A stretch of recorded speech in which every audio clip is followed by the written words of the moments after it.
رحیم اور اس کا باپ ایک فارم ہاؤس کے رکھوالے تھے۔ ان کے پاس ہر قسم کے بہترین گھوڑے بھی تھے۔ رحیم کا اپنا ایک صرف گدھا تھا جس پر وہ یا اس کا باپ سبزیاں لادے ساتھ والے گاؤں میں بیچنے جایا کرتے تھے۔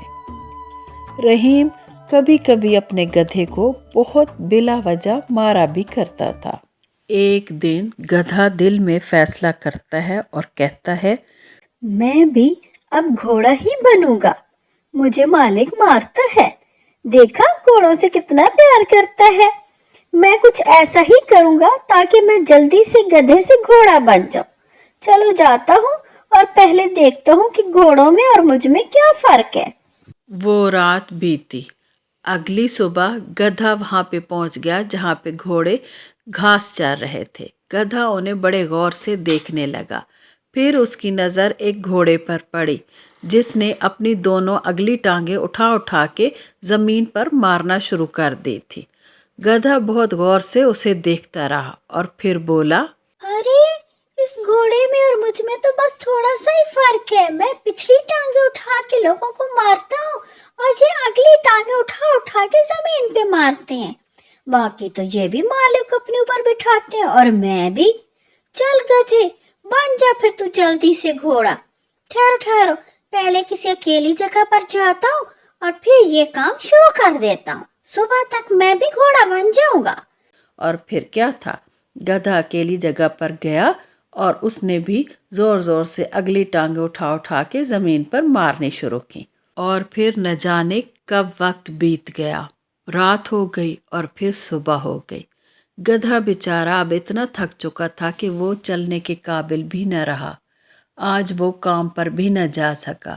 جب وہ تھوڑی گھاس کھانے کے لیے اٹھا تو اسے مالک نے آ لیا اور خوب پیٹا اور اتنا زیادہ مارا کہ گدھے کے سر سے گھوڑا بننے کا بھوت اتر ہی گیا۔ اب گدھا ہمیشہ اداس رہنے لگا۔ وہ بس دور بیٹھا گھوڑوں کو دیکھتا ہی رہتا تھا۔ وقت اسی طرح گزرنے لگا۔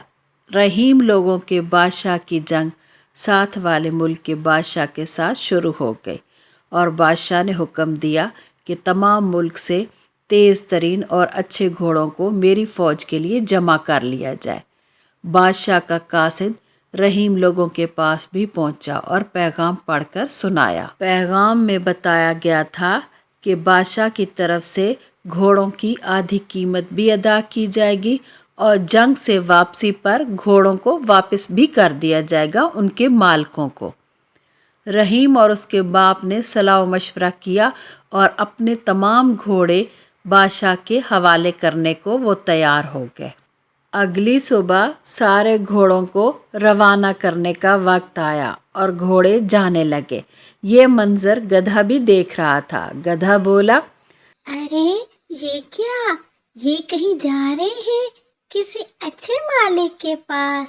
کاش میں بھی جا پاتا اور وہاں جا کے خوب مزے کرتا، خوب مستی کرتا، مگر میں ٹھہرا گدھا، مجھے بھلا کون اپنے منہ لگائے گا۔ یہ کہہ کر گدھا بہت اداس ہو گیا اور اسی طرح کچھ عرصہ بیت گیا اور آخر ایک دن وہ گھوڑے واپس آ گئے۔ کچھ جنگ میں مارے گئے تھے، کچھ زخمی تھے اور کچھ بھوک اور پیاس سے نڈھال ہو کر گر پڑے تھے۔ چندا بھی اپنے پاؤں بار بار زمین پر مار رہی تھی۔ اس کے پاؤں میں بہت ہی درد تھا اور وہ تکلیف سے گزر رہی تھی۔ گدھے نے جب ان سب کا یہ حال دیکھا تو اس نے ہمت کی اور وہ چندا کے پاس پہنچا اور بولا، چندا کیا ہوا، تم لوگ کہاں گئے تھے؟ کیا وہ مالک بہت ظالم تھا؟ وہ تم لوگوں کے ساتھ ظلم کرتا تھا جیسے میرا مالک مجھے مارتا ہے؟ چندا بولی، ارے بدھو گدھے، ہم بھلا مالک کے پاس کدھر گئے تھے، ہم تو جنگ میں گئے تھے۔ یہ گھوڑوں کا نصیب ہے، انسان آپس میں لڑتے ہیں اور ہم پہ بیٹھ کر وہ جنگیں کرتے ہیں اور اس طرح ان کے ہتھیاروں سے ہم بھی مارے جاتے ہیں۔ خوش نصیب ہو گدھے تم، سارا دن بوجھ اٹھاتے ہو مگر خیر خیریت سے گھر کو واپس تو آتے ہو نا۔